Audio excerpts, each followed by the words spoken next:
What happened inside the Browns facility this week wasn't just a quarterback competition. It was a full-scale shift in the franchise's identity, one of those rare moments when an entire organization silently realizes the future has arrived earlier than expected. From the moment players walked onto the practice field Wednesday, something felt different. The tension, the anticipation, the quiet murmurs traveling from position group to position group all hinted that this session was going to reveal something big. But no one, not coaches, not veterans, not even the quarterbacks themselves, was prepared for just how dramatic the afternoon would become. What unfolded wasn't merely a slight edge or a promising step forward.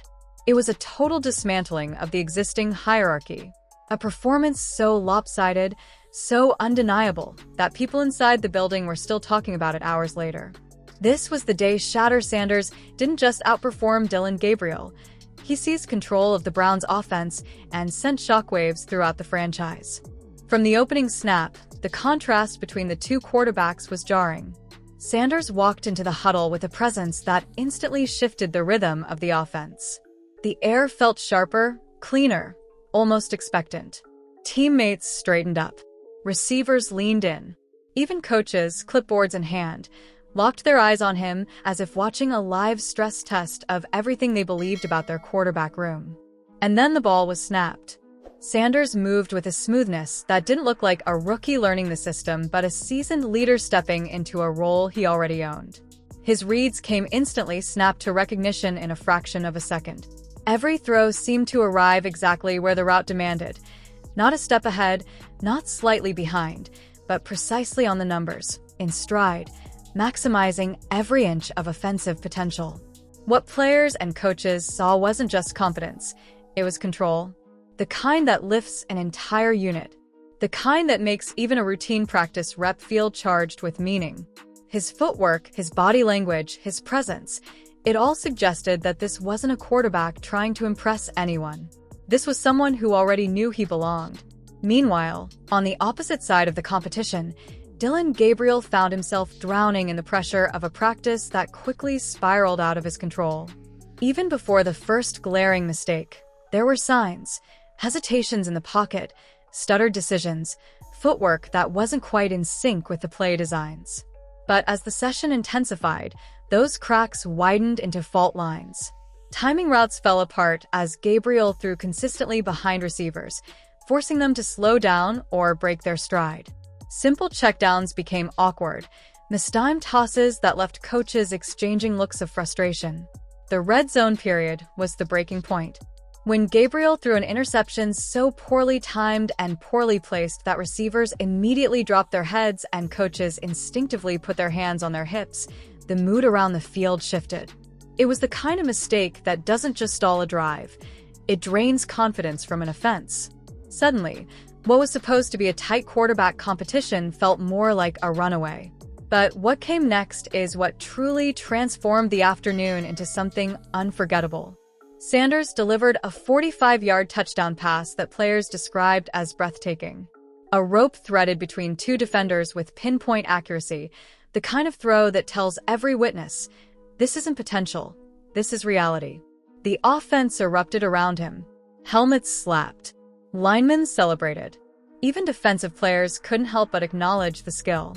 Energy poured into the field, the kind of surge that only comes when players realize they might be witnessing the emergence of a real leader. And then, as if scripted for maximum drama, Gabriel stepped in for the next rep and missed a simple, uncontested checkdown. Not a tough-out route, not a deep shot, just a routine swing pass that sailed off target. The silence that followed was louder than any cheer. Teammates didn't encourage. Coaches didn't clap. The air froze in place. Silence often reveals the truth more clearly than noise ever could. And in that moment, the truth was unavoidable. The competition wasn't close. Things reached an explosive point during a simulated hurry-up period. Sanders took his reps and executed a flawless 5-play drive that looked like something drawn straight from a September highlight reel. Decisive throws, quick reads, total command. When Gabriel got his turn, everything collapsed. Overthrows, a sack, a broken play. By the time the sequence ended, Receivers began drifting away from Gabriel's huddle and naturally gravitating back toward Sanders. Running backs repositioned themselves near him. Linemen leaned subtly in his direction. None of it was ordered.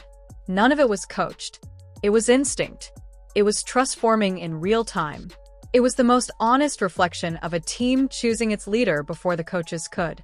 Gabriel saw it happening, saw his job slipping, saw the shift he couldn't stop, and eventually confronted Sanders on the sideline in a moment of frustration. But Sanders didn't match the emotion. He didn't bark back or escalate the situation.